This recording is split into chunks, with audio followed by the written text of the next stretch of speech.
The wind moves through the ancient hemlocks like a whisper, carrying secrets the Great Smoky Mountains have kept for decades. There are parts of these mountains the public will never see, zones shrouded in secrecy and whispers of unimaginable horror. What if a park ranger, a protector of these lands, stumbled upon something so utterly terrifying in one of these forbidden areas that it scarred them for life? Today, we unveil their true, bone-chilling account of what lies hidden within the mountain's dark heart. Before we dive in, if you're fascinated by true horror from America's wilderness, hit that subscribe button right now.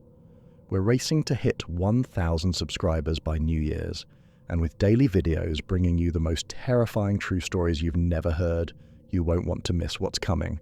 Now, let's get into it.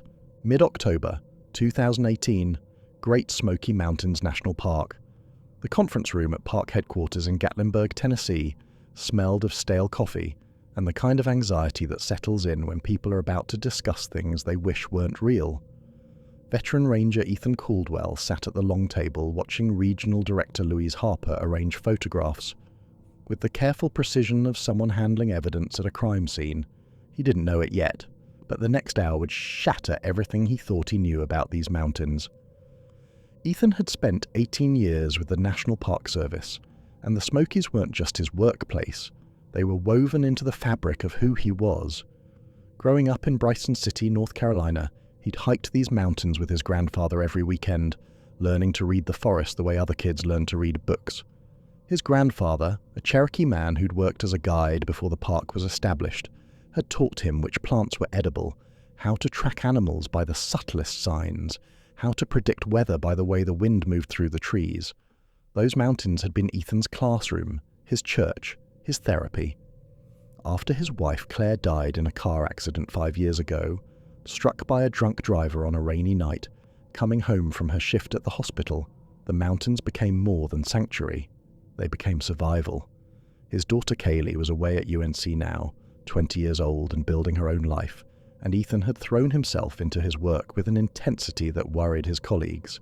He specialized in search and rescue operations, and over the years he'd found dozens of lost hikers, talked down suicidal jumpers, recovered bodies from ravines that would make most people's stomachs turn. He had a reputation for staying calm under pressure, for being the guy you wanted with you when things went sideways. But nothing in his 18 years, nothing his grandfather had taught him, nothing he'd seen in hundreds of rescues had prepared him for what Harper was about to tell him. Harper was a woman in her mid-50s, whose grey hair was pulled back in a tight bun, her face carved by years of making impossible decisions. She'd been with the Park Service for 30 years, worked her way up from seasonal ranger to regional director, and Ethan had never seen her look as troubled as she did right now. 2 other senior rangers sat at the table, both men Ethan had worked with for years. The tension in the room was thick enough to cut. 3 days ago, Harper began, her voice steady but strained, a hiker reported finding a child's shoe in the northeastern wilderness sector. She pointed to a spot on the map spread across the table, deep in backcountry that few people ever visited. The shoe matches the description of what Dennis Lloyd Martin was wearing when he disappeared in 1969. The room went absolutely silent. You could have heard a pin drop. Every ranger in the Smokies knew about Dennis Martin. It was the kind of case that haunted the service, the kind of story that got passed down through generations of rangers like a ghost story, except it wasn't a story, it was real. Dennis Martin. 6 years old, June 14th, 1969, Father's Day weekend. The family had been camping at Spence Field, near the Appalachian Trail. Dennis and his brother, along with some other children from a nearby campsite, had decided to play a prank on the adults. They were going to hide in the bushes and jump out to surprise them. Dennis went behind a bush. His father saw him crouch down, and then Dennis was just gone. The search that followed was the largest in the park's history. Over 1,400 searchers, including Green Berets from Fort Bragg, FBI agents, bloodhounds and volunteers from all over the southeast.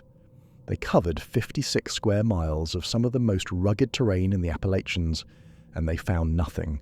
Not a trace, not a scrap of clothing, not a footprint. The boy had simply disappeared into the mountain as if the earth itself had opened up and swallowed him whole. After 49 years, One of the other rangers, a man named Curtis, asked, "How is that even possible? That shoe should be completely decomposed by now." Harper's expression was grim, her jaw tight. "That's exactly what we need to find out. But there's more, and this is where it gets disturbing." She began placing photographs on the table, one by one, each one a face frozen in time. Dennis Martin isn't the only person who disappeared in that area.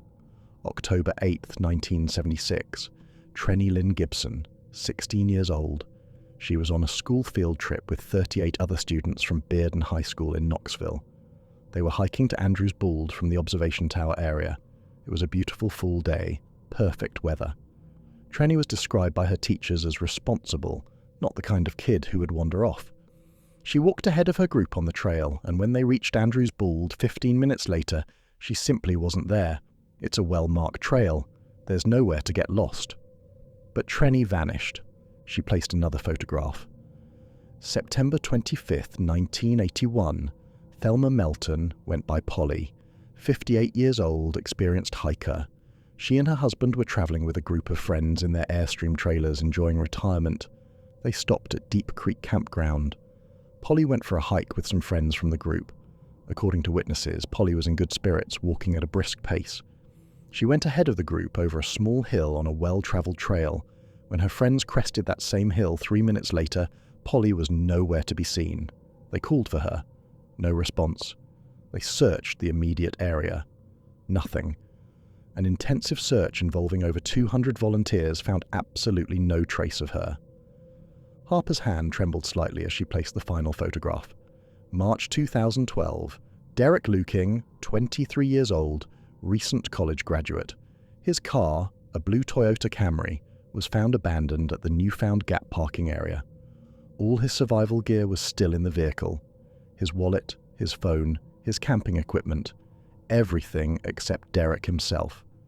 It was as if he'd gotten out of the car and simply walked into the forest with nothing but the clothes on his back. Search dogs tracked his scent from the parking lot into the woods for about a quarter mile, and then the trail just stopped, vanished. The dogs couldn't pick it up again. Harper leaned forward, placing both hands flat on the table. The fluorescent lights overhead flickered slightly, and in that moment, Ethan noticed how exhausted she looked. How old. 4 people, 4 different decades, 4 different circumstances. But here's what they all have in common. They all disappeared in the same 20-square-mile zone of the northeastern wilderness. They all vanished during daylight hours. They were all within sight or earshot of other people immediately before they disappeared. And despite massive search efforts involving hundreds of trained personnel for each case, we found nothing. No bodies, no clothing, no evidence whatsoever. It's as if they ceased to exist. She paused, letting that sink in. And now, 49 years after Dennis Martin disappeared, we have a hiker reporting that he found a child's Oxford shoe that matches the description perfectly. The hiker photographed it before we could tell him not to touch anything. He said the shoe looked almost new. Not weathered, not rotted, nearly pristine. Ethan studied the map more carefully now.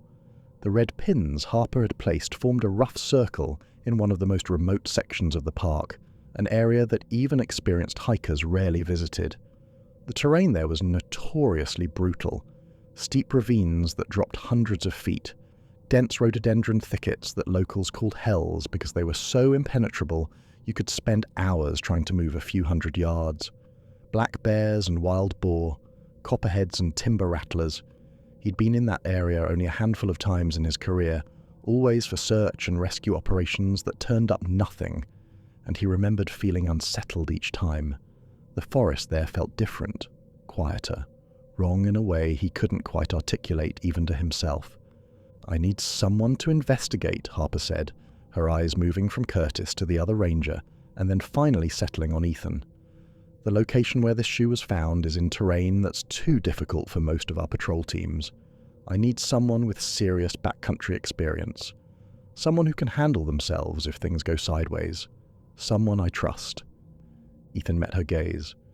There was something in her eyes, something that looked almost like an apology, like she was sorry for what she was about to ask him to do.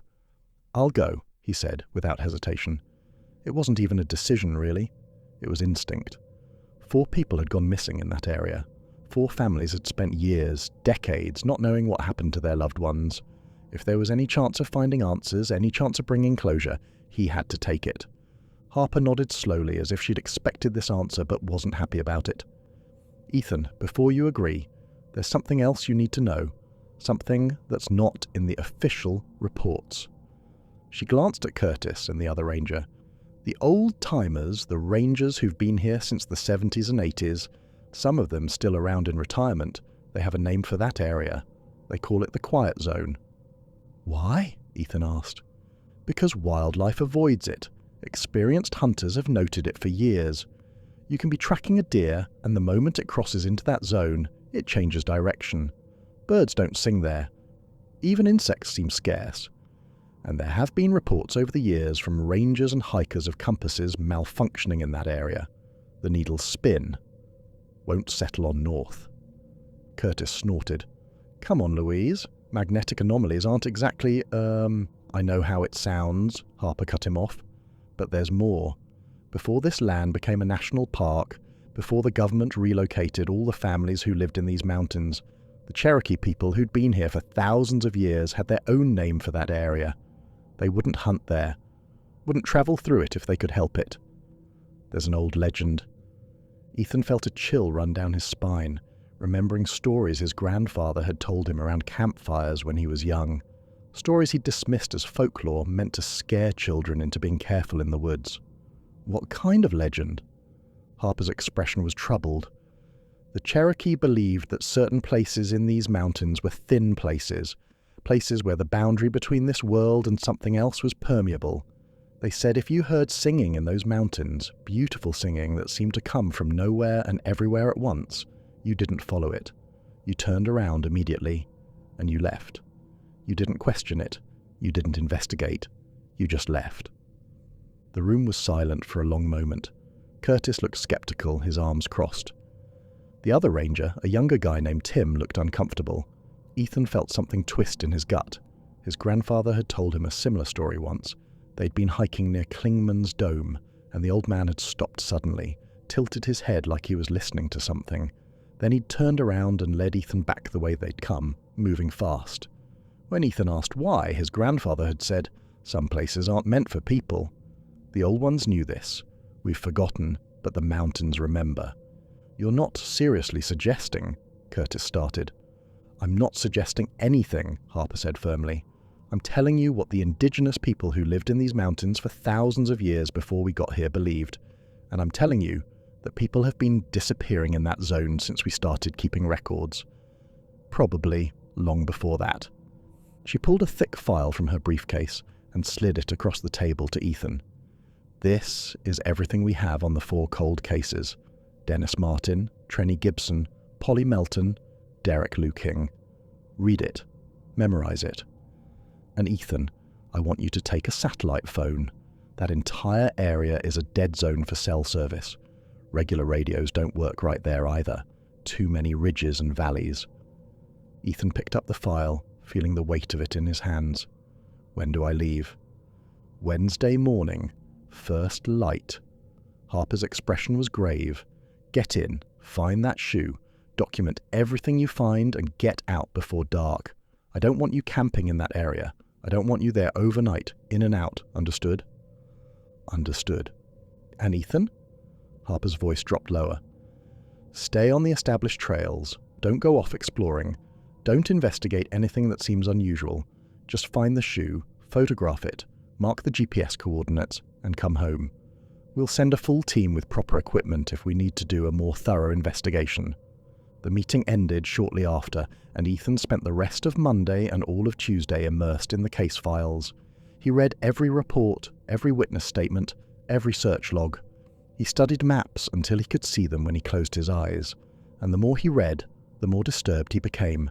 Dennis Martin, 6 years old, 3 feet 7 inches tall, 45 pounds, brown hair, brown eyes, last seen wearing a red t-shirt, tan shorts and Oxford-style shoes, playing hide-and-seek at approximately 4:30 in the afternoon. Temperature was warm, around 75 degrees. The search began within 2 hours of his disappearance, while there was still plenty of daylight. But then the weather turned. A massive storm system moved in that night, unprecedented for mid-June. 3 inches of rain in a matter of hours, flash floods. Temperatures dropped to 50 degrees. If Dennis had been out there lost and alone, the hypothermia would have gotten him within hours. The rain washed away any tracks, any scent trail, any evidence. But there was something else in the file, something that had never been made public. A witness statement from a man named Harold Key.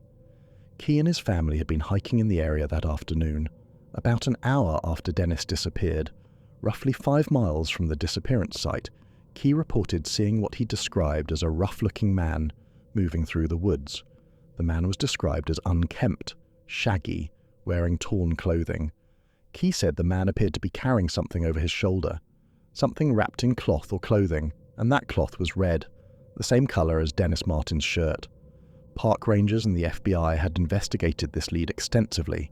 The problem was the distance and the terrain. 5 miles as the crow flies, but 7 to 9 miles by any trail a person could actually walk. And the area between where Dennis disappeared and where Key saw the rough-looking man was some of the most difficult terrain in the entire park. Steep ravines, dense vegetation, no trails. For someone to cover that distance in an hour carrying a 45-pound child seemed impossible. The FBI concluded there was insufficient evidence to link the sighting to Dennis's disappearance. But Ethan noticed something. The location where Harold Key had seen the rough-looking man was at the edge of what would later become known as the Quiet Zone. Trenny Lynn Gibson, 16 years old, 5 feet 6 inches, 120 pounds. Blonde hair, blue eyes.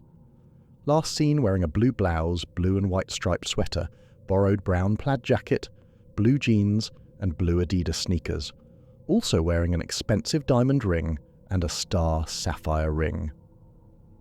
October 8th, 1976.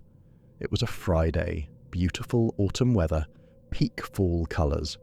The school field trip had been planned for weeks, 39 students total, plus 3 teachers.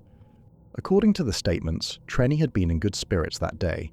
She'd walked ahead of her classmates on the trail to Andrews Bald, which was unusual for her. Friends described her as generally cautious, not adventurous. But that day, several students reported that Trenny seemed distracted. One classmate said Trenny kept looking off into the woods, like she was watching something. When asked what she was looking at, Trenny said, "Don't you hear that? It's beautiful." No one else heard anything. Trenny walked ahead, around a bend in the trail.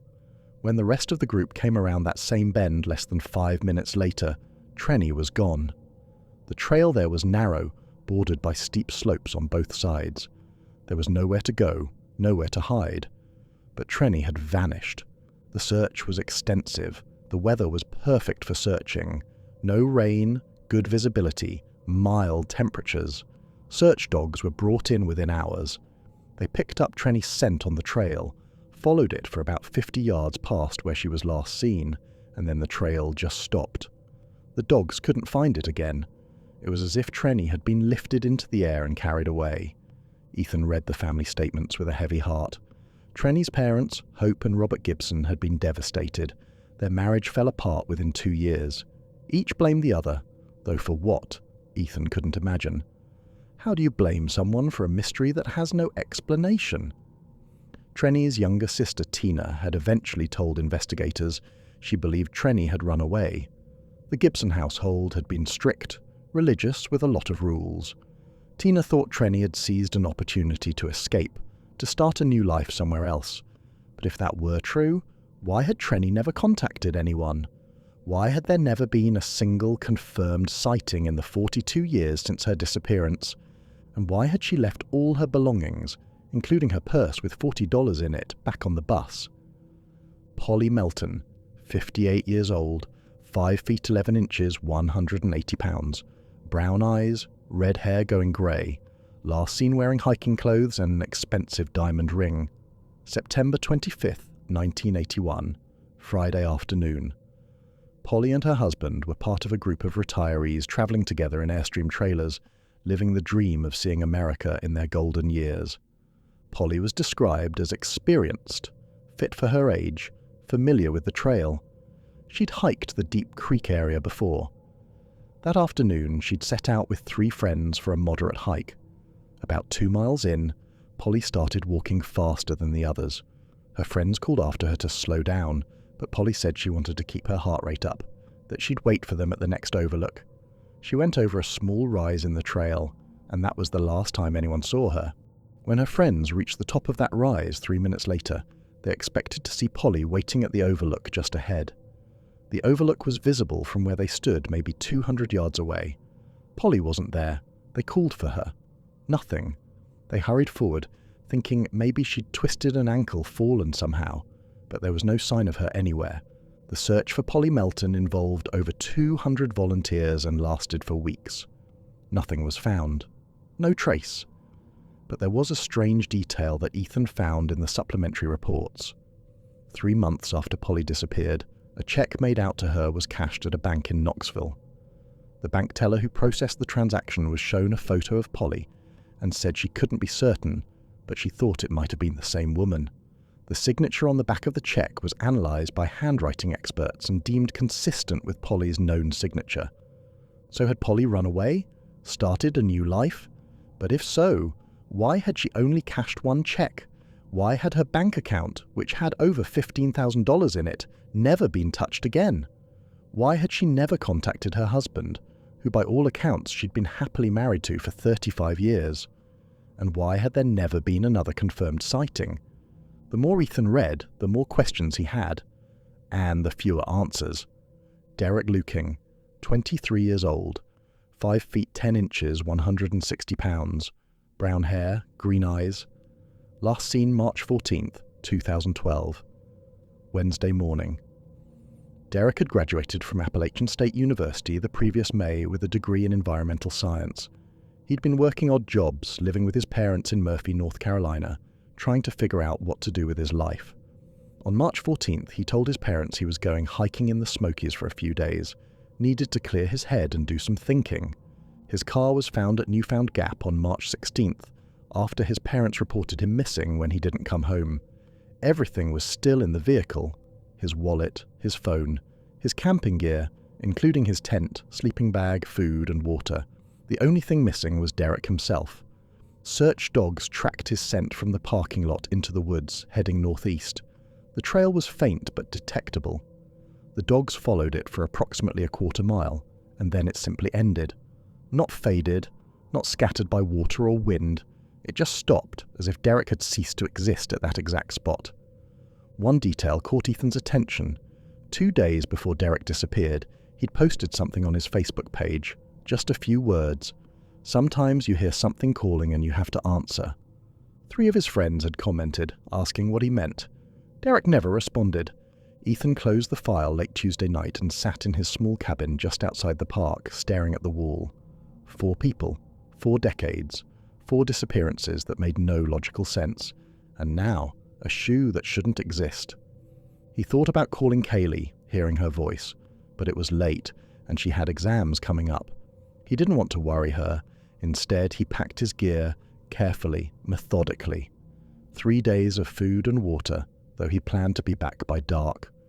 First aid kit, emergency beacon, the satellite phone Harper had given him, his service weapon, though he didn't expect to need it, compass, GPS, maps, headlamp with extra batteries, emergency flare, rope, everything he'd need for a routine backcountry investigation, except there was nothing routine about this.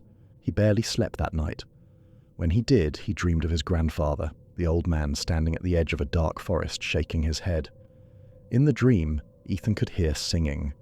Beautiful, haunting singing that seemed to come from the trees themselves, and his grandfather kept saying, "Some places aren't meant for people. Turn back, boy. Turn back."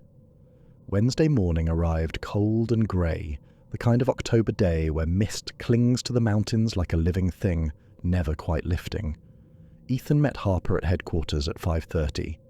She looked like she hadn't slept either. "You don't have to do this," she said quietly. "I can send Curtis, or we can wait, assemble a full team." "I've got it," Ethan said. 4 families have been waiting for answers, some of them for almost 50 years. If there's even a chance that shoe can tell us something, I need to be the one who finds it. Harper nodded, but she didn't look relieved. She looked worried. "The satellite phone has my direct number programmed in. You call me every 2 hours. If I don't hear from you by 4 o'clock this afternoon, I'm sending in a team." "I'll be back before then." "Ethan," she put a hand on his arm, "I need you to promise me something. If you see anything strange, anything that doesn't feel right, you leave immediately. You don't investigate. You don't try to be a hero. You just leave. Got it?" He'd never heard her sound like this before. Louise Harper was one of the toughest people he knew, someone who'd seen just about everything the mountains could throw at a person. But right now, she sounded scared. "Got it," he promised. He started from Greenbrier at 6:15, just as the sun was beginning to think about rising. The Porters Creek Trail was one of the less travelled routes into the backcountry, which was saying something in a park as vast as the Smokies. This wasn't Cades Cove or Klingman's Dome, where tourists packed the trails like parade routes. This was the deep woods, the real Smokies, the part that most visitors never saw. The first few hours of hiking were beautiful in that melancholy way that October in the mountains can be. The forest was in full autumn glory. The maples blazed red and gold, so bright they almost hurt to look at. The oaks were rust and amber. The hickories had turned that buttery yellow that reminded Ethan of his grandmother's kitchen. Beech trees stood like silver ghosts among their more colourful neighbours. The air smelled of earth and decay and that indefinable scent that was just mountains, something ancient and clean and wild. He saw a black bear about an hour in, a big sow with 2 cubs. They were on the trail ahead of him, the cubs wrestling with each other, while their mother pulled bark off a dead hemlock, looking for grubs. Ethan stopped and watched from a respectful distance. The sow glanced at him, decided he wasn't a threat, and went back to her breakfast. The cubs tumbled off the trail into the underbrush, all gangly legs and curiosity. It was a good sign. Bears going about their business, not spooked or nervous. He crossed Porter Creek twice, the water clear and cold, running fast from recent rains. He saw a pileated woodpecker, a flash of red and white against the dark bark of an old oak. A raven called from somewhere overhead, that distinctive croak that always sounded to Ethan like the forest laughing at some private joke. But around hour 3, as he got deeper into the backcountry, things started to change. It was subtle at first. Ethan realised that he hadn't heard a bird in the last 20 minutes. The forest had gone quiet. Not the peaceful quiet of a winter afternoon, but an oppressive silence that felt unnatural. Wrong. Even the sound of the wind moving through the trees had stopped. The air was perfectly still, as if the mountain was holding its breath. The temperature had dropped too, noticeably. He'd started the hike in just a fleece, comfortable in the cool October morning. Now he found himself reaching for his jacket, zipping it all the way up. He could see his breath fogging in the air.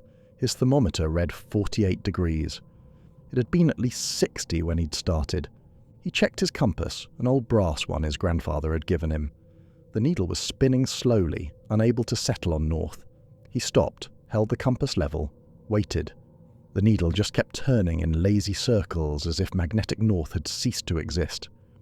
Ethan pulled out his GPS unit. It was working, showed his location clearly on the digital map. But the compass function on the GPS was doing the same thing as his brass compass. Spinning, searching, finding nothing. Equipment malfunction, he told himself.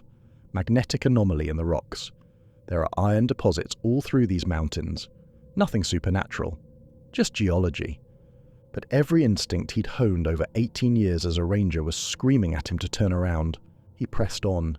He'd come too far to turn back now over a broken compass and some quiet woods. The trees here grew differently.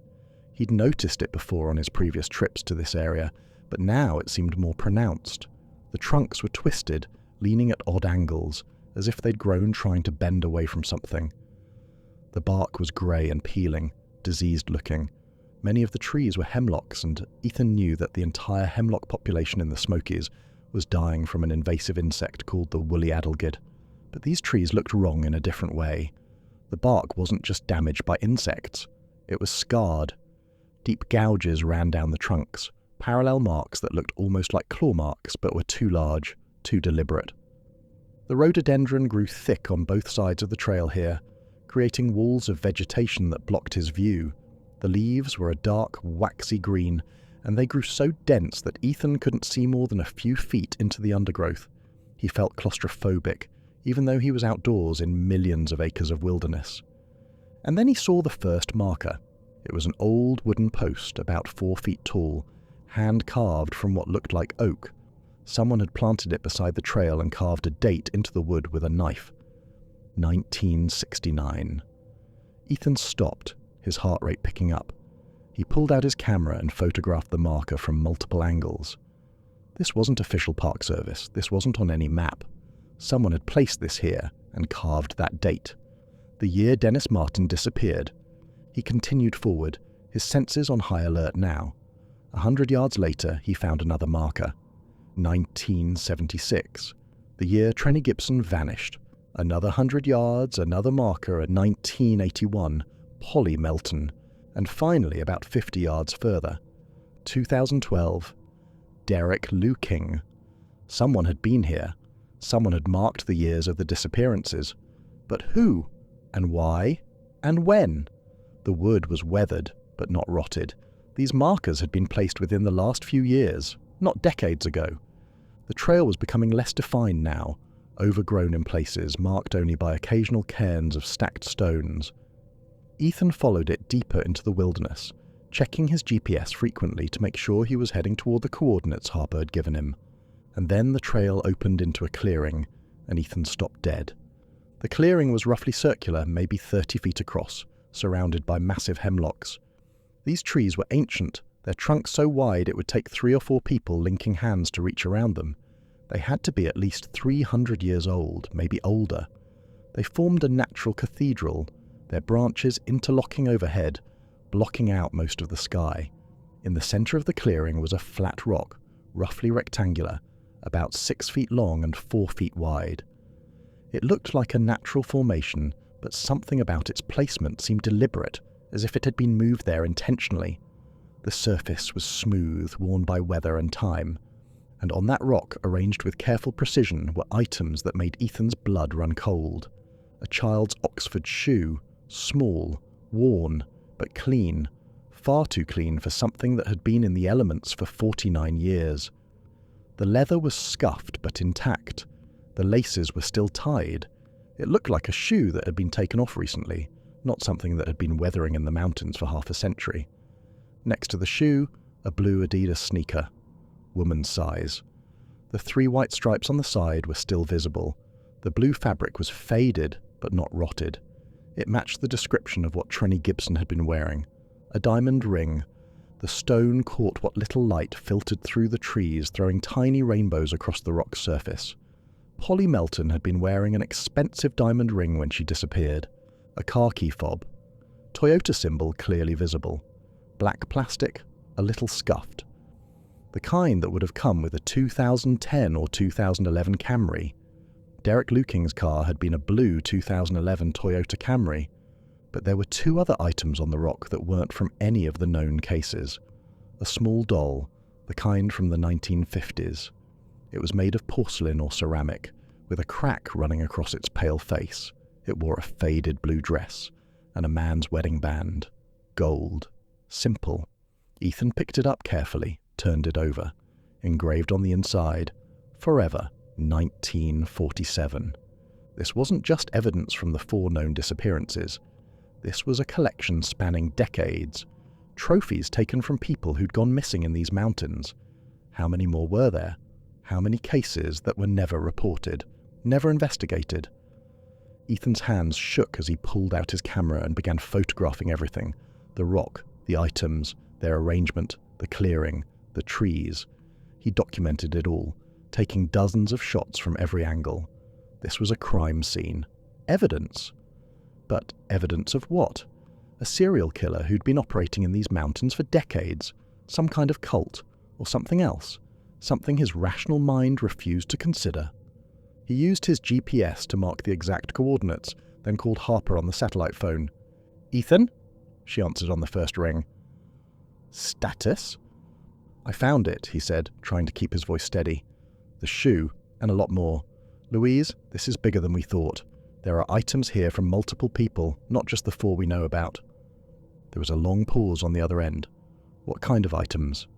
A doll from the 50s, a wedding ring from 1947, and Louise, they're all arranged on a flat rock in the middle of a clearing, like offerings, like someone's been collecting them. Another pause, longer this time. When Harper spoke again, her voice was tight. "Get out of there, Ethan, right now. Document what you found and leave immediately." "There's more I need to check. There's a campsite nearby I can see." "Ethan, listen to me. You need to leave that area right now. Call me when you reach the trailhead." But Ethan had already seen it.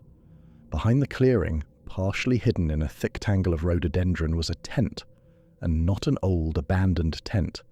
This one looked maintained, recently used. "There's someone camping here," Ethan said into the phone. "I'm going to check it out." "Ethan, no, do not investigate. That's an order. Get out of there now." But Ethan had already disconnected. He'd been a ranger too long to ignore a potentially illegal campsite, and whoever was here might have answers about the items on the rock, might know what happened to Dennis Martin and Trenny Gibson and all the others. He approached the campsite carefully, one hand on his service weapon. "Park Ranger," he called out. "Anyone here?" No response, just that oppressive silence. The tent was olive green, Park Service issue. Old model, the kind they'd used in the 80s. A backpack leaned against a nearby tree, also Park Service equipment. Supplies were neatly organised under a tarp. Canned food, water bottles, a camp stove. Someone was living here, but there was no sign of them. Ethan unzipped the tent carefully. Inside was a sleeping bag, a lantern, and wrapped in a plastic bag to protect it from moisture, a journal. His hands trembled as he opened the journal and read the name written on the first page in careful handwriting. William Cooper, Park Ranger, Station 7, September 1983. Ethan's breath caught in his throat. William Cooper. He knew that name from the files. Cooper had disappeared in September 1983 while investigating Polly Melton's disappearance. The Park Service had searched for him for weeks. He'd become another unsolved missing persons case, another mystery. And here was his journal, in a tent that looked actively maintained as if someone was still using it. Ethan sat down and began to read, his heart pounding. The early entries were routine, Cooper describing his investigation into Polly Melton's disappearance, interviewing witnesses, searching trails. He'd been thorough, methodical. He'd brought a partner, another ranger named Thomas Peterson. The two of them had been systematically covering the area where Polly had vanished. September 26, 1983. Peterson and I have established a base camp near Porter Creek. The terrain here is some of the most difficult I've encountered. The locals call these rhododendron thickets hells, and I understand why. Nearly impenetrable, but we're making progress. Interviewed 3 hikers today who were in the area when Mrs. Melton disappeared. None of them saw or heard anything unusual. September 27, 1983. Expanded our search radius today. Found something odd. An old Cherokee trail marker that's not on any of our maps. Peterson thinks we should report it to the Cultural Resources team. I want to follow it first, see where it leads. The Cherokee who lived here before the park was established knew these mountains better than any of us ever will. If they marked something, there was a reason. September 28, 1983. Found a clearing today that made my skin crawl. There's a flat rock in the centre with items arranged on it. A woman's shoe. Some jewellery, other personal effects. I found a child's shoe that matches the description of what the Martin boy was wearing when he disappeared in 1969. But that was 14 years ago. This shoe should be completely decomposed by now. Instead, it looks almost new. Peterson wants to call headquarters. I want to understand what we're looking at first. September 29th, 1983. The quiet here is unnatural. We haven't seen or heard any wildlife in 2 days. No birds, no insects. Even the wind seems to avoid this place. Peterson is spooked, wants to leave, but we keep finding more markers. Someone has been documenting the disappearances, carving dates into wooden posts. 1969, 1976, 1981. Why? Who's been here? And how did they know about the disappearances? September 30th, 1983 morning entry. Peterson heard something last night. Singing, he said. Beautiful singing coming from deeper in the forest. I didn't hear anything, but Peterson was adamant. He barely slept. This morning he said we need to find the source. There's a cave system in this area that's not on any of our maps. The Cherokee markers seem to be warning people away from it, but Peterson wants to investigate. Against my better judgment, I'm going to let him. We need answers. September 30th, 1983. Afternoon entry. Peterson went into the cave 3 hours ago. I'm at the entrance. I can hear him calling for help, but his voice is coming from multiple directions at once. It's echoing in ways that don't make sense. I've been calling back to him, trying to guide him out, but he sounds confused, disoriented. He keeps saying he can see lights, that there are others down there. But we're the only ones who've been in this area for days. The handwriting was becoming shakier, more hurried. The calls are getting closer together now. It's not echoing anymore. It's like there are multiple voices, all sounding like Peterson, all calling from different directions. I know that's impossible, but I can hear it. 3 distinct voices, all with Peterson's exact tone and cadence, all saying the same things. This is wrong. This is all wrong. I'm going in at dawn to find him. If I don't return, someone needs to seal this area. Don't let anyone else come here. Don't let anyone... The entry ended mid-sentence. Ethan turned the page, expecting it to be blank, but there was more. The handwriting had changed. It was still Cooper's hand, but looser, almost dreamy. October 1st, 1983. I understand now. This isn't what I thought. This place, this cave, it's not evil, it's sanctuary. The fungus that grows down there, it's alive. Conscious in some way I can't fully explain. Peterson is here with me. He's at peace. We're both infected with the spores, but it doesn't hurt. It's the opposite. It's the most peaceful I've ever felt. The singing comes from deeper in the cave system, from others who came before. We're going to find them. October 3rd, 1983. Time moves differently here. Days pass, but they don't feel like days. Peterson doesn't want to leave. Neither do I. Why would we? Up there is loneliness and fear and pain. Down here is family, belonging. The fungus connects us. We can feel each other's thoughts, like whispers at the edge of consciousness. It's beautiful. October 8th, 1983. Found the others today, or maybe they found us. They've been waiting, some for a very long time. They sing together in the deep chambers.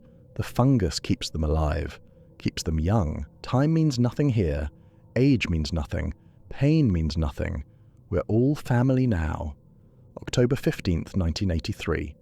No need to leave. No reason to go back. Everything I ever needed is here. The others are here. We sing together now. It's beautiful. If anyone finds this journal, you should know. We chose this. We chose to stay. The mountain calls, and we answered. This is home. That was the last entry. Ethan sat in stunned silence, the journal trembling in his hands. This couldn't be real. This had to be the ramblings of someone who'd gone insane in the wilderness, dehydration or hypothermia causing hallucinations. But the journal was here. The tent was maintained. The supplies were recent. He searched the rest of the campsite with growing unease. Found another journal, this one belonging to Thomas Peterson. Similar entries, describing the cave, the singing, the fungus, the infection, the peace. And then he found a third journal that made his stomach drop. Ranger Linda Reynolds, March 2012. Linda Reynolds had disappeared while investigating Derek Lueking's vanishing. That was only 6 years ago. Ethan had known Linda, had worked with her on several search and rescue operations. She'd been competent, level-headed, someone he'd respected. Her journal entries were chillingly similar to Cooper's and Peterson's. March 15th, 2012. Found Derek Lueking's trail. It leads toward the same area where all the others disappeared. The quiet zone. I've read the old reports. Cooper and Peterson. They came here in 1983 and never came back. I should call for backup, but I need to know. I need to understand what happened to all of them. March 16th, 2012. Found the cave. The singing is real. I can hear it. It's the most beautiful sound I've ever heard. I want to follow it. I want to find the source. but something in my training is telling me to run, to leave, to get as far away from here as possible. March 17th, 2012. I went in.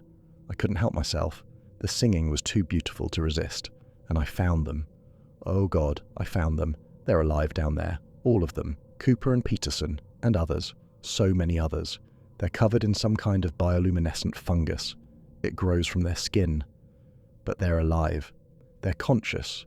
They spoke to me, told me it was peaceful down there, told me I should stay.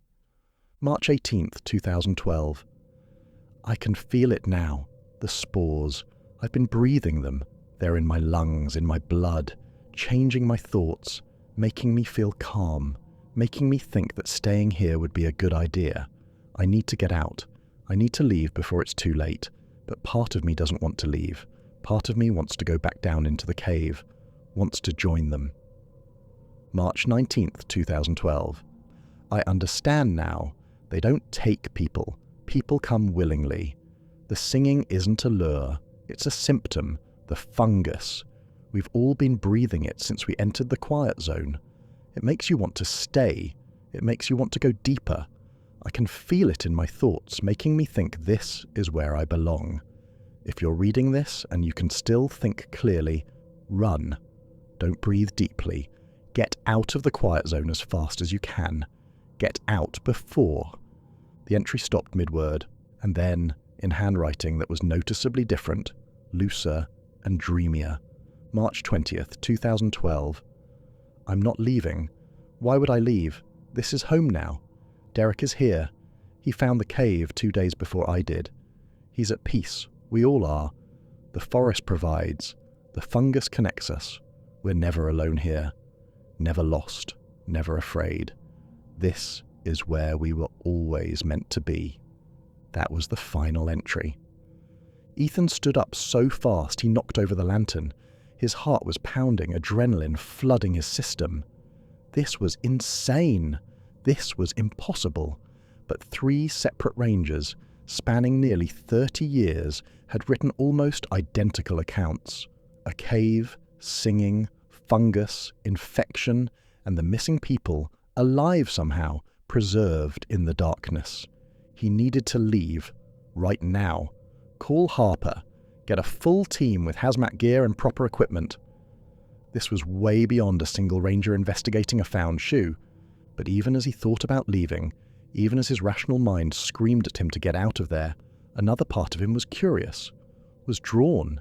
He'd read 3 journals describing this cave, describing people who'd been missing for decades, still alive down there. If it was true, if there was even a chance it was true, he couldn't just walk away. Families had been waiting for answers for years, decades. Dennis Martin's father had died never knowing what happened to his son. Trenny Gibson's mother had never stopped looking. Polly Melton's husband had spent the last years of his life wondering if she'd left him or if something terrible had happened to her. Derek Lueking's parents were still waiting, still hoping. If there was any chance they were alive, Ethan had to know. He searched the area around the campsite, pushing through rhododendron, following a faint trail that looked like it had been used recently. The vegetation was bent back, broken in places, as if someone had been moving through here regularly. And then he heard it.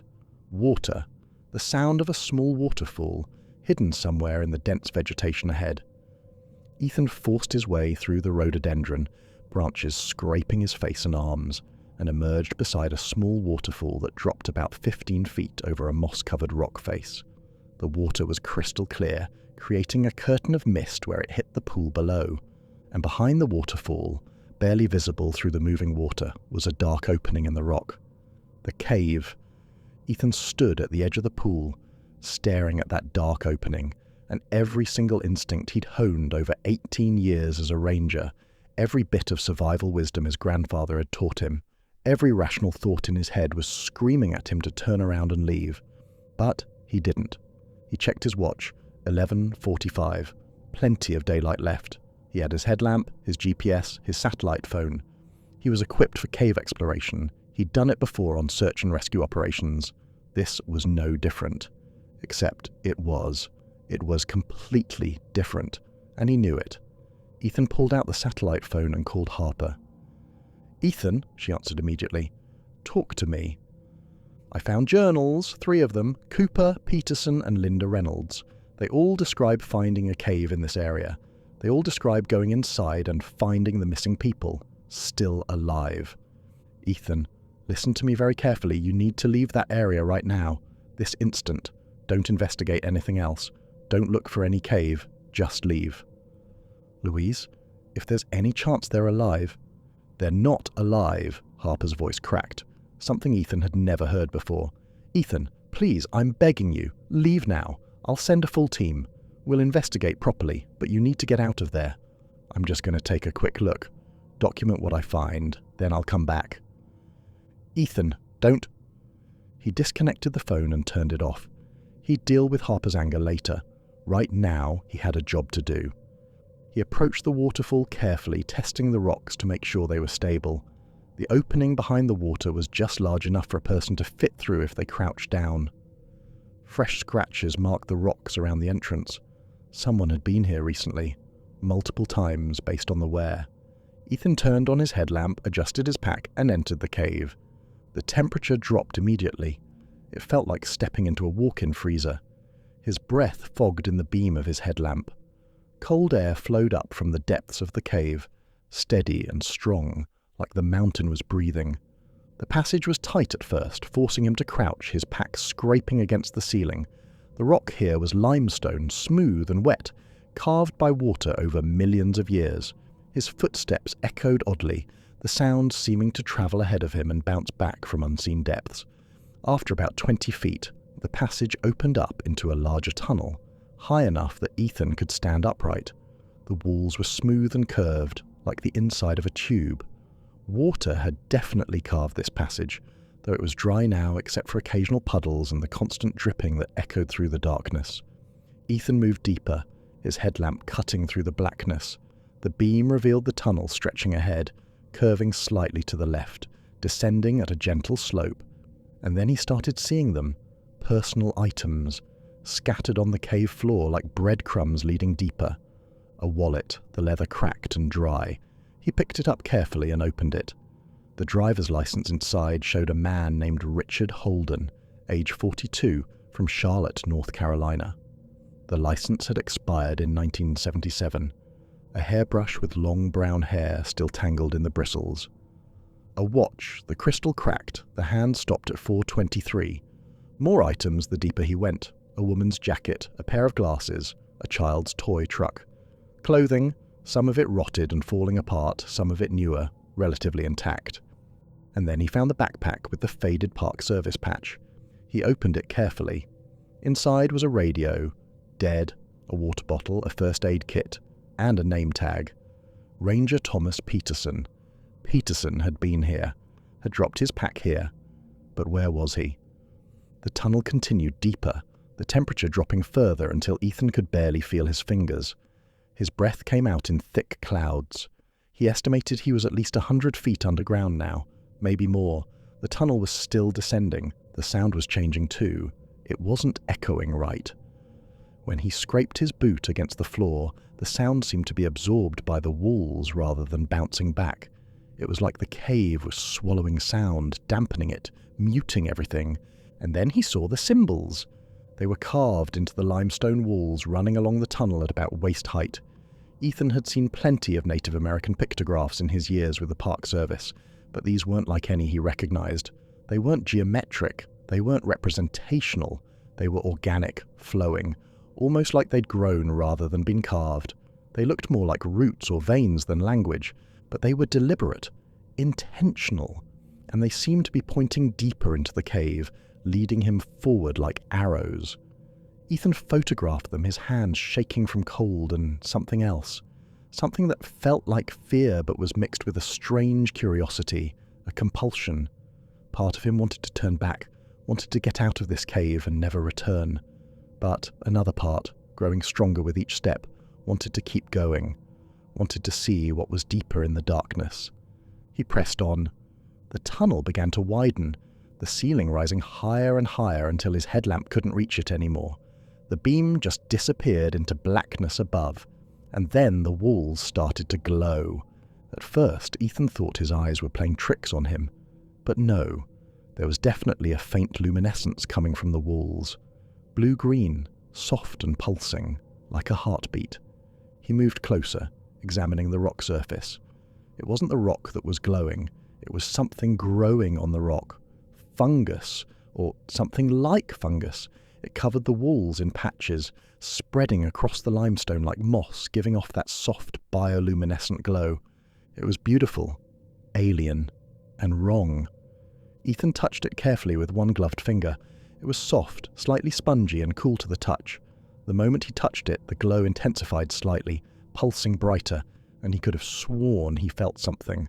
A vibration, a sense of awareness, like touching something alive. He pulled his hand back quickly, his heart racing. The glowing fungus grew thicker as he moved deeper, spreading across more and more of the walls and ceiling until the entire tunnel was lit with that eerie blue-green light. He didn't need his headlamp anymore. The fungus provided enough light to see by, and he was breathing it. He realized that suddenly with a jolt of fear. The air down here smelled earthy and slightly sweet, with an undertone of something else he couldn't identify. Every breath he took, he was inhaling spores from this fungus, getting it into his lungs, his blood. He should leave. Right now. This instant. Get out of the cave, get out of the quiet zone, get as far away as possible, and then decontaminate. Get medical attention, make sure whatever this was didn't take root inside him. But his feet kept moving forward, and that compulsion was getting stronger, that sense that going deeper was right, was good, was what he was supposed to do. The tunnel opened suddenly into a chamber so large that even with the glowing fungus, Ethan couldn't see the far wall or the ceiling. It was a vast underground space, a cathedral carved by water and time. The floor was relatively level, covered in a thick layer of the glowing fungus that made the whole chamber pulse with soft blue-green light. And in the center of the chamber was a formation of rocks, clearly arranged by human hands. They formed a rough circle, about 20 feet in diameter, with larger stones standing upright at intervals like primitive pillars. Ethan approached slowly, his heart hammering in his chest. Around the stone circle, arranged in careful patterns, were more personal items. So many more. Dozens of them. Wallets and watches and jewelry and clothing. Photos in plastic frames, the images faded but still visible. A teddy bear, brown and worn. Car keys, wedding rings, a military dog tag. These were trophies, evidence of people who'd come into this cave and never left. But it was what lay beyond the circle that made Ethan's blood run cold. Bones, human remains arranged in spiral patterns, radiating out from the central stone formation. Not scattered, not random, arranged with care and precision. Multiple individuals, he could tell that much from the different sizes. Some of the bones were yellowed and fragile, ancient. Others were newer, still showing traces of ligaments and tissue, though the fungus was growing over them, covering them in that soft blue-green growth. Ethan moved closer, his training kicking in despite his fear. He'd seen human remains before, had recovered bodies from the wilderness. He knew how to document a scene, how to identify victims. There, a small skeleton, the bones of a child, and clutched in the small finger bones, barely recognizable beneath the fungus growth, were the remains of a red fabric. A shirt. Dennis Martin. Oh God, Dennis Martin. After 49 years of searching, of wondering, of hoping against hope that somehow the 6-year-old boy had survived and been adopted by some hermit, or carried off by Bigfoot, or any of the 1,000 impossible theories that desperate people cling to. After 49 years, here was the answer. Dennis had died in this cave, probably within days of his disappearance, probably alone and terrified and calling for his father. Ethan felt tears burning his eyes. This was what he'd come to find. Answers. Closure for families who'd waited for decades. But the answer was worse than any of them had imagined. He forced himself to keep looking, to keep documenting. There were other remains. He counted at least 12 distinct individuals. Some children, Some adults, some so old that the bones were barely holding together. How long had this been happening? How many people had come into these mountains, heard singing or felt compelled to explore and ended up here? Decades? Centuries? Ethan pulled out his camera and started photographing everything, forcing himself to be methodical, professional, document the scene, get evidence, then get out and let the proper authorities handle recovery. But then he noticed something that didn't make sense. There were journals scattered around the chamber, multiple journals preserved in the dry cave air. He'd seen Cooper's and Peterson's and Reynolds's journals at the campsite, but these were different, more recent. He picked up the nearest one with trembling hands. Ranger William Cooper, October 1983. Wait, this couldn't be Cooper's journal. He'd found Cooper's journal at the campsite, and the last entry was October 15th, 1983. Ethan opened this journal to the first page. October 16th, 1983. I understand now. This isn't a tomb. It's not a grave. It's a sanctuary. The fungus, it's keeping them alive. All of them. I can see them in the deeper chambers. They're not dead. They're transformed, changed, but alive. Ethan's hands were shaking so badly he could barely hold the journal. October 18th, 1983. Peterson and I are staying. We've decided. Why would we go back? Back to what? Loneliness? Fear? Death? Here we have family. Connection. The fungus connects us all, makes us part of something larger. We can feel each other's thoughts, each other's emotions. We're never alone here.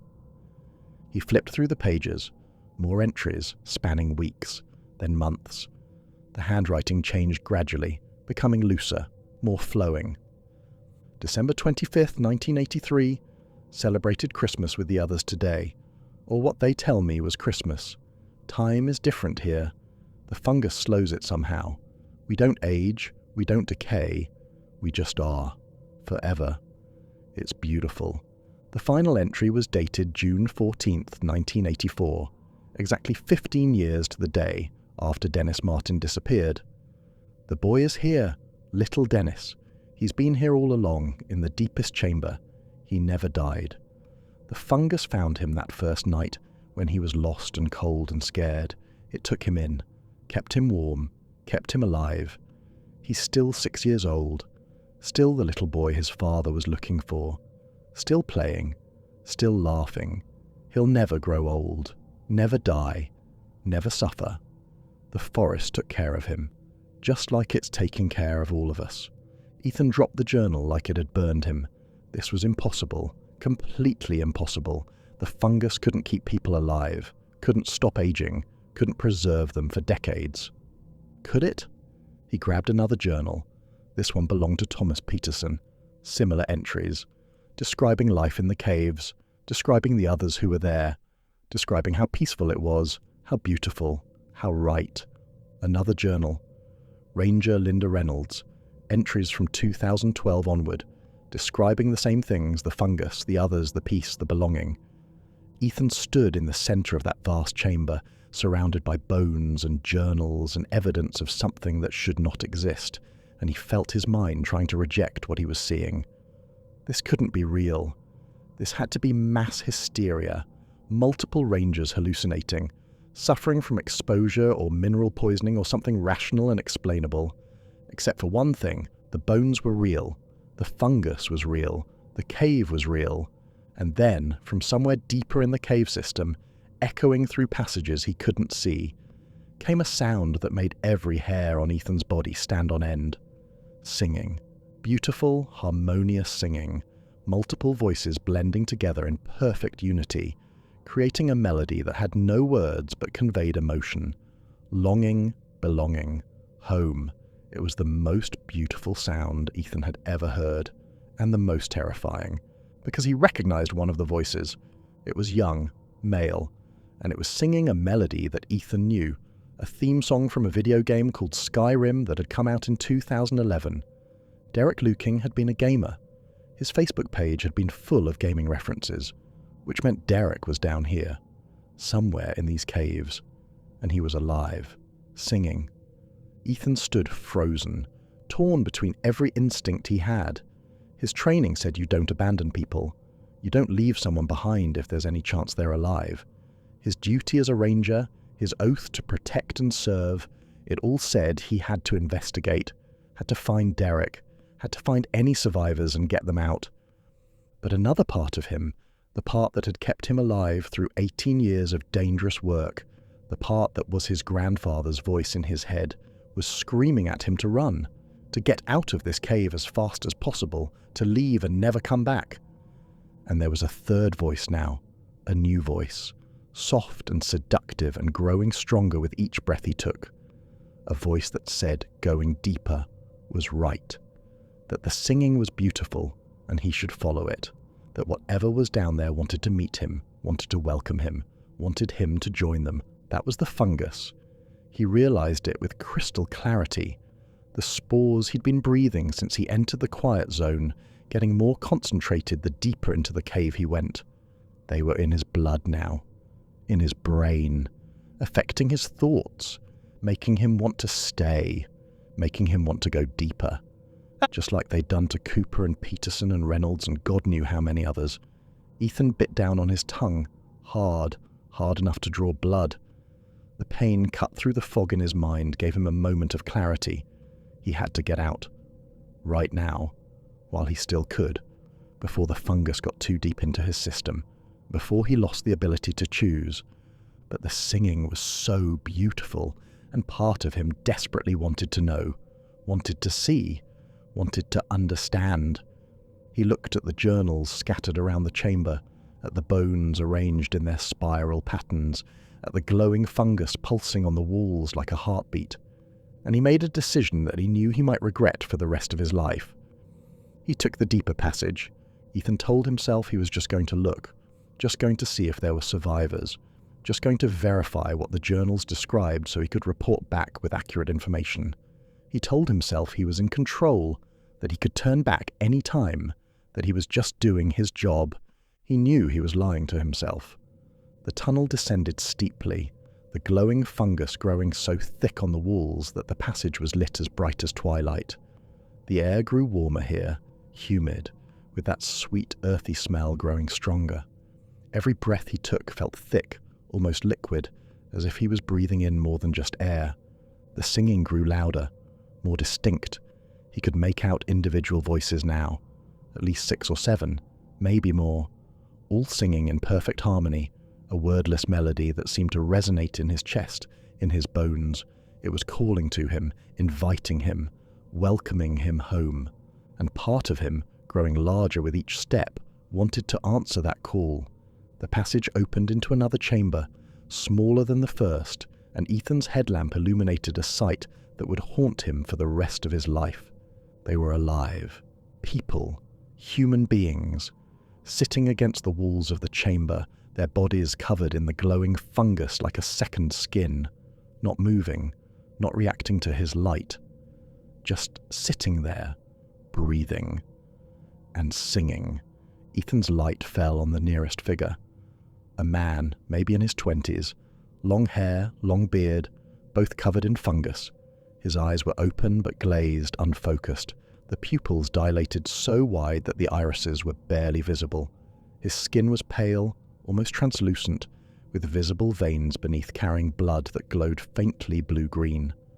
The fungus grew from his skin like moss, covering most of his body in that soft, luminescent growth. His chest rose and fell in a slow, steady rhythm. He was alive, undeniably alive. His mouth moved, singing that wordless melody. Ethan's light moved to the next figure, a woman, elderly, her white hair plastered to her skull with fungus growth. She had to be in her 90s, her skin lined and papery, but she was breathing, alive. Her mouth moved in sync with the others singing that same haunting melody. Another figure, a teenage girl, her body still slender and young, her face unlined. She wore the rotted remains of what had once been a sweater, blue and white stripes barely visible beneath the fungus. She'd been down here for over 40 years, but she was still 16, still unchanged, as if time had stopped the moment the fungus took her. Ethan's light moved across the chamber, counting. 6 people total. No, 7. There was a small figure in the shadows, sitting cross-legged against the far wall. A child. Ethan's hands were shaking so badly he could barely hold the light steady as he approached the small figure. Brown hair, covered in fungus. Brown eyes, clouded and unfocused. Small, maybe 45 pounds. Wearing the rotted remains of what had once been a red shirt, though now it was mostly threads held together by fungal growth. Dennis Martin. After 49 years, after the largest search in park history, after decades of wondering and hoping and theorizing, here was Dennis Martin, 6 years old, unchanged, preserved like a specimen in amber. Still alive, Ethan felt something break inside him. He'd come looking for answers, for closure, for a body to return to a grieving family, and instead he'd found this, something worse than death, something that made death seem merciful. Dennis was alive, had been alive this entire time, while his father searched, while his family grieved, while the world moved on. Dennis had been down here in the darkness, infected by this fungus, preserved, singing with the others who'd been taken. The boy's head turned slowly toward Ethan, movements jerky and uncoordinated. His eyes focused, or tried to, pupils constricting slightly in the beam of the headlamp. And then his mouth moved, lips pulling back from teeth that were covered in fungal webbing like cobwebs. "Hello," Dennis said, his voice hoarse and crackling, like someone who hadn't spoken in years. Maybe he hadn't. "We've been waiting for you." Ethan stumbled backward, his heart hammering in his chest. This couldn't be real. This was impossible. This was a nightmare. He was going to wake up, and this was all going to have been a dream. But he didn't wake up. In perfect unison, all 7 figures turned their heads toward him. The movement was synchronized, as if they were controlled by a single consciousness, a single will. They all smiled with those fungus-webbed teeth, and 7 pairs of clouded eyes focused on him. "Welcome home, Ranger Caldwell," another voice said, and Ethan's light found the speaker, the young man with the long hair and beard. Derek Lueking, or what was left of Derek Lueking. "We've been waiting. It's so peaceful here. No pain, no loss, no fear, no loneliness. The forest takes care of us, forever and ever." The elderly woman's voice joined in, crackling like dry leaves, but somehow beautiful. "Stay with us. Be at peace. The singing never stops. The darkness is warm. We're never alone here." The teenage girl, Trenny Gibson, her voice was still that of a 16-year-old, unchanged by the decades. "We're family now. We're home. Join us. Sing with us. You'll never be lost again. Never scared again. Never alone." And Dennis, the 6-year-old boy who should have been 56, who should have had a life and a family and grandchildren by now. "The forest provides. The fungus connects us. We're all one here, all together, forever." They stood up, all of them, moving in perfect synchronization, their movements jerky and awkward like puppets on strings. The fungus had been growing on them for so long that it had partially fused them to the cave walls. Ethan could hear tearing sounds as they pulled free, could see pieces of fungal growth stretching between their bodies and the rock. They began walking toward him, not fast, not threatening, but with that same synchronized movement.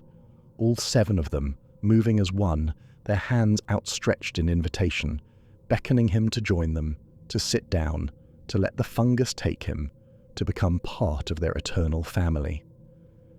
"Join us, Ethan," Derek said. "You've been so lonely. We can feel it. The pain of losing your wife, the emptiness.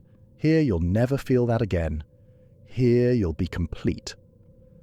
"We know about Kaylee," Trenny added, her teenage voice somehow knowing things it shouldn't know. "Your daughter. You're afraid you're losing her, that she doesn't need you anymore. But here you'll have family forever. We'll never leave, never grow apart, never die." "Come home," Dennis whispered, and it was the saddest sound Ethan had ever heard. "Come home and sing with us." Every instinct Ethan had left was screaming at him to run. But the spores in his blood, the fungus that had been growing in his lungs since he entered the quiet zone, was singing a different song, telling him this was right, this was good, that he'd been lonely for so long, ever since Claire died, and here was a family that would never leave him, never abandon him, never die. He looked at them, at Dennis Martin, who'd been lost and terrified and alone in these caves until the fungus found him and took away his fear. At Trenny Gibson, who'd walked ahead of her classmates and heard the singing and followed it to this place of eternal peace. At Polly Melton, who'd lived for decades in these caves, preserved by the fungus, never aging, never dying. At Derek Lueking, who'd heard the call and answered it willingly, choosing this over the confusion and pain of the world above. And he was tempted. God help him, he was tempted. But then he thought of his grandfather, the old Cherokee man who taught him to read the forest, to respect the mountains, to understand that some places weren't meant for people. He thought of his grandfather standing at the edge of a dark forest, shaking his head, saying, "Turn back, boy, turn back." He thought of his daughter Kaylee, 20 years old, studying biology, building her life. She'd already lost her mother. If Ethan disappeared here, if he became another missing person, another cold case, she'd spend the rest of her life wondering, searching, never knowing, just like Dennis Martin's father, who'd searched until the day he died, never knowing that his son was down here in the darkness, alive but lost forever. Ethan couldn't do that to Kaylee. He couldn't become another Dennis Martin, another mystery that would haunt her for the rest of her life. The thought cut through the fog in his mind like a knife, gave him clarity, focus. He stumbled backward, his vision blurring, his legs weak. The fungus-infected people kept coming, kept reaching for him, kept singing that beautiful, terrible song. "No," Ethan managed to say, his voice rough. "No, I'm not staying." Their expressions changed, not to anger, to sadness, to disappointment, like he'd rejected them, like he'd chosen loneliness over family. "You'll come back," Polly said softly. "They all do eventually. The spores are in you now. You'll feel the call. You'll hear the singing, and you'll come home to us." Ethan turned and ran. Behind him the singing grew louder. Not threatening, not angry, just sad. So unutterably sad. The sound of it followed him up the tunnel, echoing off the walls, seeming to come from everywhere at once. He could hear footsteps behind him, not running, not chasing, just following, patient, unhurried, as if they knew he wouldn't make it out, as if the fungus in his blood would win, and he'd turn around and go back to them willingly. His lungs were burning, not from exertion but from something else, something growing inside him, the spores. He could feel them in his chest, in his throat, multiplying and spreading with each ragged breath. They were changing him, altering his thoughts, making him want to stop running, want to turn around, want to go back. He bit his tongue again, tasting blood, used the pain to focus, kept running. He crashed through the main chamber, past the bones arranged in their spiral patterns, past the journals that documented decades of tragedy, past the evidence of 49 years of people coming into these caves and never leaving. The tunnel ahead, the way out. He could see the glow from the entrance. Faint, but there. Daylight. But the singing behind him was so loud now, so beautiful. Multiple voices in perfect harmony, calling him home, telling him to come back, promising him peace and belonging, and an end to loneliness. His legs gave out. He fell hard, his hands catching his fall against the rough limestone. He lay there for a moment, gasping, and part of him just wanted to stop, to rest, to turn around and go back. It would be so easy, so peaceful. No more pain, no more fear, no more loss. Number. He forced himself to his feet, forced his legs to move. The entrance was just ahead. 50 feet, 40, 30. He could see them in his peripheral vision. The fungus-infected people standing at the edge of the chamber watching him leave. Not chasing, just watching. Their fungus-covered forms were backlit by the blue-green glow of the cave, making them look like spirits, like ghosts. 20 feet. Derek Lueking's voice echoed up the tunnel. "You'll be back, Ranger Caldwell. The spores are in you now. You'll hear us calling, and you'll come home." 10 feet. Ethan burst out of the cave entrance into the daylight and collapsed beside the waterfall. The shock of the temperature change hit him like a physical blow. It was warm out here, the afternoon sun filtering through the trees. Inside the cave, it had been freezing. He lay there gasping, coughing, his lungs spasming. Black phlegm came up, thick and foul-tasting. The spores. He was coughing up the spores, but there were more. He could feel them, in his lungs, in his blood, growing and multiplying and whispering to him in that silent fungal voice that had no words, but made him want to turn around, go back into the cave, back to the others who were waiting for him. He forced himself to his feet, his legs shaking. He looked back at the cave entrance, hidden behind the waterfall. Thick, black smoke was starting to pour out. Wait, smoke? Ethan's mind was foggy, confused. He hadn't set any fires. Had he? No. The smoke was coming from deeper in the cave, from the main chamber. Something was burning down there. The flare. He'd completely forgotten. In his confusion, in his panic, he'd dropped his emergency flare in the main chamber, and the fungus, the dry, organic fungus that covered everything, had ignited. The cave was on fire.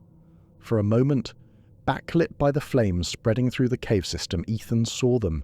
All 7 of the infected people standing at the cave entrance. They'd followed him to the mouth of the cave, but now they stopped. The fire was driving them forward, forcing them toward the exit, but they couldn't cross the threshold, couldn't leave the cave. The daylight seemed to repel them, or maybe it was something else. Maybe they'd been down there so long that they couldn't leave. Maybe the fungus wouldn't let them. They stood there, silhouetted against the flames, watching him with those clouded eyes. Derek and Polly and Trenny and Dennis and 3 others Ethan hadn't recognized. 7 people who'd been alive, preserved by the fungus, singing in the darkness for years or decades, and he'd just killed them. The smoke was getting thicker, toxic. Ethan could smell burning fungus, a sweet sickly smell that made his stomach turn. The infected people stood at the entrance, not moving, not trying to escape, just standing there, watching him, and they looked sad, not angry, not scared, just sad, as if he'd betrayed them, as if he'd destroyed their home, as if he'd taken away their eternal peace. Then Derek raised one hand, not in anger, in goodbye, and the others did the same. 7 hands raised in farewell. They turned, moving as one, and walked back into the burning cave. Ethan stood there, frozen, watching the smoke pour from the entrance, and he wanted to scream, wanted to go back in, wanted to save them. But he couldn't. The fire was spreading too fast. The heat was already intense even from 50 feet away, and the fungus in his system was still whispering to him, telling him to follow them, to go back into the fire, to join them in death since he wouldn't join them in their eternal life. He forced himself to turn away, forced his legs to move. He stumbled through the rhododendron, back toward the clearing with the flat rock and the items that shouldn't exist. His satellite phone. He needed to call Harper, needed to report what he'd found, needed to tell her to seal this entire area before anyone else came here. He found the clearing. The items on the rock were still there. The shoe, the ring, the key fob, all of it. Evidence that would never be explained. Questions that would never be answered. Ethan pulled out the satellite phone with shaking hands and turned it on. Dozens of missed calls from Harper. He dialed her number. She answered before the first ring finished. Ethan? Oh, thank God. Where are you? What happened? I've been trying to call for hours. I found them, Ethan said, his voice barely a whisper. I found them all, Louise. They were alive. Dennis Martin, Trenny Gibson, Polly Melton, Derek Lueking. All of them. They were alive in the cave, and I killed them. What are you talking about, Ethan? You're not making sense. The fungus. It was keeping them alive, preserving them. They'd been down there for years, decades, still alive. And I set the cave on fire. They're dead now. They're all dead. And it's my fault. There was a long pause. Ethan, listen to me. I need you to get out of that area right now. Don't go back to the cave. Don't try to investigate further. Just leave. Can you do that? They were alive, Louise. For 49 years, Dennis Martin was alive. His father died never knowing. And I just killed him. I killed them all." "You didn't kill anyone," Harper said firmly. "You survived. You got out. That's more than 6 other Rangers managed to do. Now I need you to keep surviving. Get out of the quiet zone. Get back to the trailhead. I'm sending a team to meet you." Ethan looked back toward the cave. He could see smoke rising above the trees now, a grey column against the blue October sky. "It's burning. The whole cave system is burning." "Good," Harper said, and there was something in her voice. Relief. Let it burn. Let it all burn. The hike back to the trailhead was a blur. Ethan moved on autopilot, his body going through the motions while his mind was somewhere else. The fungus in his system was still affecting him, making his thoughts fuzzy and disjointed. Part of him wanted to go back, wanted to see if any of them had survived the fire, wanted to join them in the darkness. But he kept moving, one foot in front of the other, away from the quiet zone, toward safety, toward life. He reached the trailhead at 4:30 in the afternoon. A Park Service vehicle was waiting, along with an ambulance and 3 men in suits who looked federal. The moment they saw him, they moved with the efficiency of people who'd done this before. Harper barked orders into a radio. "He's out. Initiate Protocol 7. I repeat, Protocol 7 is in effect." Ethan collapsed into the ambulance. Paramedics swarmed over him, checking vital signs, drawing blood, listening to his lungs. One of them met the eyes of his partner and gave a slight shake of his head. They'd found something. The spores. Harper climbed into the ambulance with him before they closed the doors. Her face was grave, aged 10 years since he'd seen her that morning. "How many?" Ethan asked, his voice raw. "How many Rangers have you sent in there?" Harper's expression was pained. 7, counting you. William Cooper and Thomas Peterson in 1983. Linda Reynolds in 2012, 2 others in the 90s, another in 2005. You're the first one who came back. Why didn't you warn me? Why didn't you tell me what was really down there?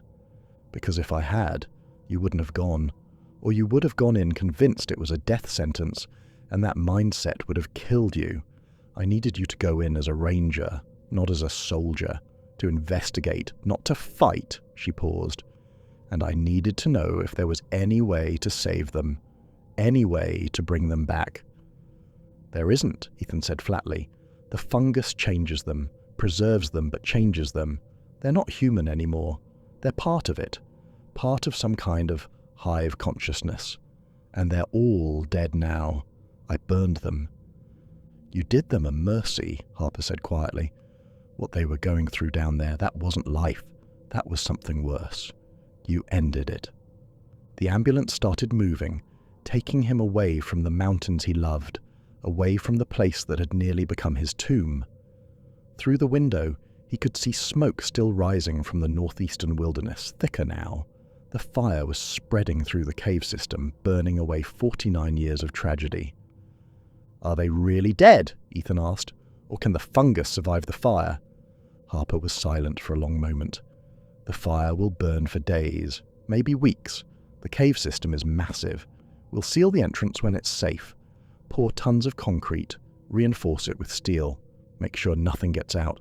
That wasn't an answer. Ethan closed his eyes. The next days were a nightmare of medical tests and debriefings. Ethan was quarantined at a facility he'd never heard of, somewhere in the mountains west of Asheville. The people running it wouldn't identify themselves, wouldn't tell him what agency they worked for. They just drew his blood every 6 hours, monitored his breathing, his heart rate, his brain activity, looking for signs that the fungus was spreading, growing, taking over. On the 3rd day, a doctor who introduced himself only as Smith came in with a tablet showing graphs and charts that meant nothing to Ethan. You're lucky, Smith said. The spore count in your blood is decreasing. Your immune system is fighting it off. You were in the quiet zone for... He checked his notes. Approximately 6 hours total, with maybe 2 hours in the cave itself. That's the minimum exposure we've seen in anyone who's come out. The others were in there for days. So I'm going to be okay? Smith hesitated. Physically, yes. The spores should be completely out of your system in another week or 2. Psychologically, he shook his head. That's harder to predict. You're going to have nightmares. Probably for a long time, you might experience auditory hallucinations, hearing the singing. feeling the compulsion to return. Your brain has been altered by the fungal spores. Those pathways might be permanent. Will I want to go back? Probably. For a while.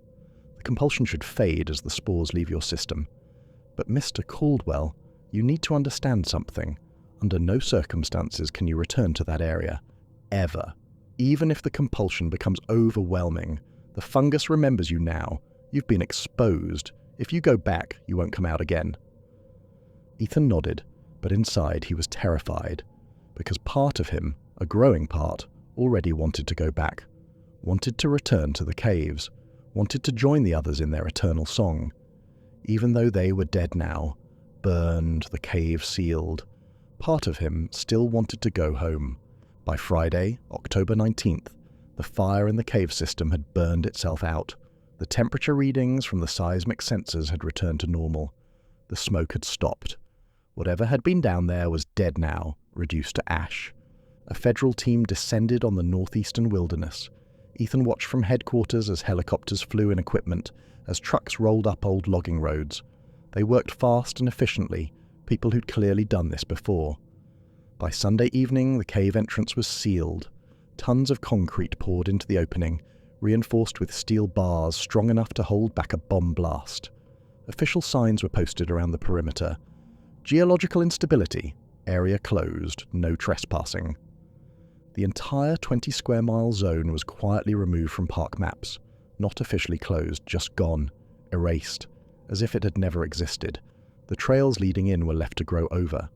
The marker posts, with their carved dates, were removed. In a few years, no one would remember it had ever been accessible. Harper showed Ethan the file before he left. It was thick, yellowed, full of reports dating back decades. The first documented case was from 1932. A Cherokee guide named Running Wolf had disappeared in that area. His tribesmen found him 3 days later, covered in some kind of phosphorescent growth, sitting in a cave, singing to himself. He refused to leave. When they tried to drag him out, he fought them with inhuman strength. They finally gave up, sealed the cave entrance with rocks, and the medicine man declared the entire area cursed, ground that the spirits had claimed. But there were other caves. The limestone in that part of the park was riddled with them, a vast underground network that had never been fully mapped, and every few years someone found another entrance, and disappeared. "We've tried everything," Harper said quietly. They were alone in her office late at night. She looked exhausted. "In 1984, we sent in a demolition team, military. They had enough C4 to collapse the entire hillside, thought we could bury it permanently, but the cave system is too extensive. It goes on for miles. We'd have to level half the mountain, and even then we couldn't be sure we'd gotten all of it." "They're still alive down there, aren't they?" Ethan said. "The fungus. It survived the fire." Harper nodded slowly. "We monitor seismic activity. We can detect movement deep underground. Something is still down there, Ethan. Still alive, growing, spreading. The fire might have destroyed the infected people in the upper chambers, but the fungus itself, the main organism, it's deeper than we could burn. And it's spreading, about 100 yards per year. Slow, but constant. In another 50 years, it'll reach the park boundary, and then..." She didn't finish the sentence. She didn't have to. "What happens then?" Ethan asked, though he already knew the answer. "We don't know. Maybe nothing. Maybe it can't survive outside that specific cave system. Maybe it needs the particular mineral content of that limestone, that specific humidity and temperature. Or maybe..." She paused.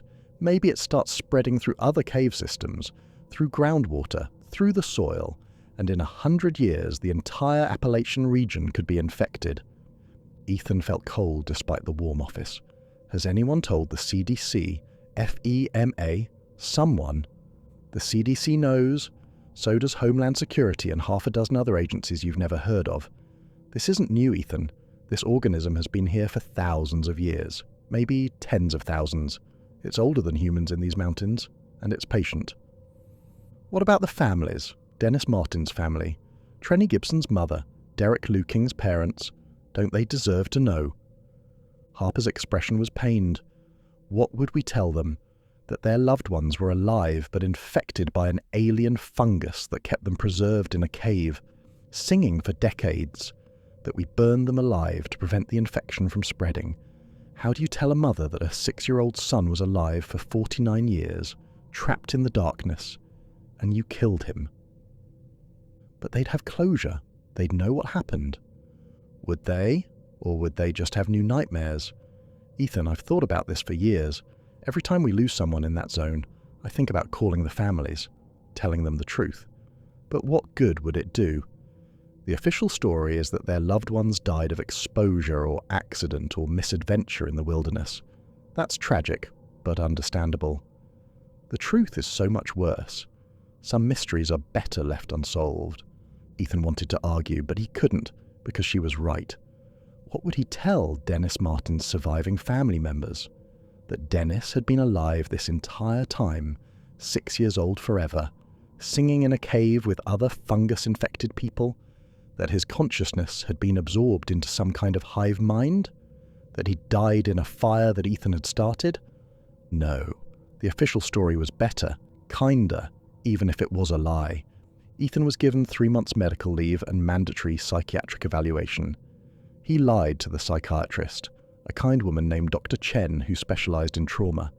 He told her he was fine, that finding evidence of the missing people had been difficult, but he was coping. He described nightmares, which was true, but said they were getting better, which was a lie. He couldn't tell her the truth. The non-disclosure agreement he'd signed made that very clear. 20 pages of legal language that boiled down to, tell anyone what really happened and you'll spend the rest of your life in federal prison. So he lied. And Dr. Chen believed him because she wanted to believe him, because the alternative was that he was lying about something classified, something dangerous, something that would end her career if she pushed too hard to find out what it was. He was cleared for duty in January 2019, but by then he'd already requested a transfer. Harper approved it without question. No one wanted him in the Smokies after what had happened. He was a reminder of something everyone wanted to forget. By February, Ethan Caldwell was working as a ranger at Shenandoah National Park in Virginia, 300 miles from the Smokies, from the quiet zone, from the sealed cave, far enough that he should have been safe, but he wasn't. The nightmares came every night. He'd wake up gasping, the singing still echoing in his ears, that beautiful, terrible melody that had no words but called to him, told him to come home, promised him peace and belonging and an end to loneliness. Some nights he'd wake up and find himself dressed, his car keys in his hand, halfway to the door before he realized what he was doing. The compulsion to return was overwhelming. Part of him, maybe the part that had been changed by the fungal spores, wanted to go back, needed to go back. He called Dr. Smith, the mysterious doctor from the facility. You said the compulsion would fade. It's getting worse. That's unusual, Smith admitted, but not unprecedented. Mr. Caldwell, you need to understand something. The fungus isn't just a biological organism. It has a rudimentary intelligence. It learns, adapts, and it remembers. You were exposed to it. You carry its signature in your cells, even though the active spores are gone. It knows you, and it wants you back. How do I make it stop? Distance helps. Time helps. Medication can reduce the symptoms. But honestly, Mr. Caldwell, for some people, it never fully stops. The forest calls, and they answer. We estimate that about 20% of people who are exposed and manage to escape eventually return. And then they don't come out again. Ethan increased his medication, doubled his therapy sessions, though he still couldn't tell Dr. Chen the truth. He threw himself into his work at Shenandoah, taking the most dangerous assignments, the most difficult rescues, anything to keep his mind occupied. His daughter Kaylee came home for Thanksgiving. The moment she saw him, she knew something was wrong. Dad, you look terrible. What happened to you in Tennessee? You won't talk about it. You won't even say why you transferred. I found something I wasn't supposed to find, Ethan told her, which was as close to the truth as he could get. And I learned that some people aren't missing. They're just somewhere else. She looked at him for a long moment. You're scaring me. I'm sorry, baby. I can't talk about it. Legally, I can't, But I'm okay, I promise. He was lying, and she knew it. But what could she say? Before he left Tennessee for good, Ethan made one last, unauthorized visit to the sealed zone. He knew it was dangerous, knew it was feeding the compulsion, but he had to see. He stood at the perimeter, about a mile from where the cave lay buried under tons of concrete and steel. He had his phone out, checking the seismic monitoring app that Harper had reluctantly given him access to. The readings showed activity, movement, vibrations. Not a lot, but it was there. Steady, rhythmic, like breathing. Something was still alive down there, deep in the mountain, deeper than the fire had reached. The fungus, or whatever it was, had survived. And it was growing, spreading, sending out tendrils through the limestone, finding new passages, new caves, new ways to reach the surface. In his final week at Smokies headquarters, Ethan accessed the missing persons database. He shouldn't have. It was against regulations. But he needed to know. 2 hikers had disappeared in the park in the last 6 months, both in separate areas, both far from the sealed zone, one near Elkmont, one near Catalucci. Both had told friends before they disappeared that they'd heard beautiful singing coming from the forest. Both had gone to investigate. Neither had been found. The fungus was spreading faster than anyone had predicted. It wasn't contained to the quiet zone anymore. It was finding new caves, new places to grow, new people to infect. And nobody was doing anything to stop it. Ethan Caldwell works as a ranger at Shenandoah National Park today.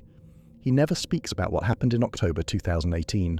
When other rangers ask why he transferred from the Smokies, he tells them it was time for a change, that he needed new challenges. He takes his medication every day, double the prescribed dose sometimes, when the compulsion gets bad, when he hears singing in his dreams, when he wakes up with his keys in his hand, already planning the drive back to Tennessee. Some nights are harder than others. The cave in the Great Smoky Mountains remains sealed. The area remains closed, though you won't find it on any official closure list. If you ask park rangers about it, they'll tell you they don't know what you're talking about. There's no restricted zone in the northeastern wilderness. Those trails just aren't maintained anymore, that's all. Dennis Lloyd Martin remains listed as a missing person, so do Trenny Lynn Gibson, Thelma Melton, and Derek Lueking. Their cases are officially unsolved. The families are still waiting for answers that will never come. But now you know the truth. They're not missing.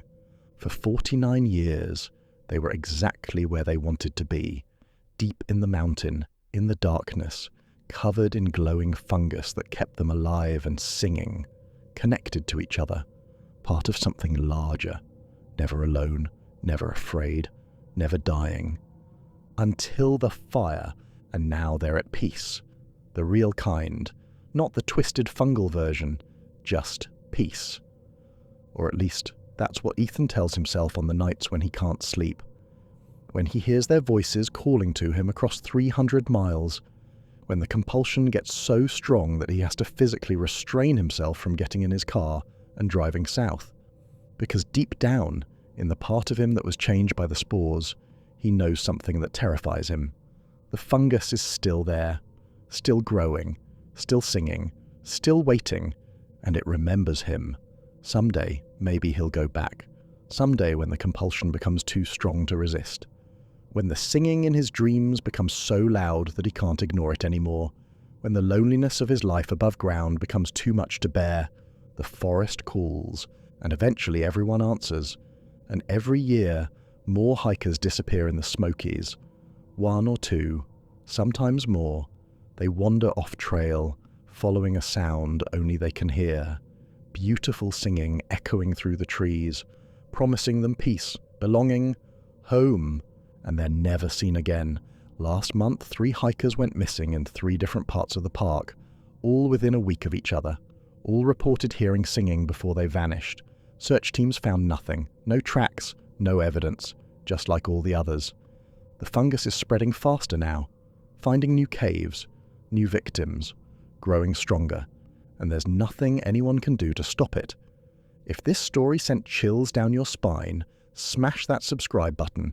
We're pushing hard for 1,000 subscribers by New Year's, And with daily uploads of terrifying true stories like this, you'll want to be notified. Drop a comment below. Would you investigate a cave if you heard singing from inside? Until tomorrow's story, stay out of the darkness. Stay away from the singing. And if you're ever hiking in the Smokies and you hear something beautiful calling to you from the trees, remember this story. Turn around and run. The wind moves through the Great Smoky Mountains, carrying secrets. And if you listen carefully on quiet nights when the mist is thick and the moon is dark, you might hear it too, the singing, calling you home, telling you that somewhere deep beneath the mountain, in caves that aren't on any map, in darkness lit only by glowing fungus, there's a family waiting for you, a place where you'll never be alone, never afraid, never lost, forever. Come home, the singing says. Come home, come home. And someday, when the world above becomes too painful, too lonely, too much to bear, maybe you'll answer that call. Maybe you'll walk into the forest and never come back. Maybe you'll find what Ethan found, and maybe, just maybe, you'll choose to stay.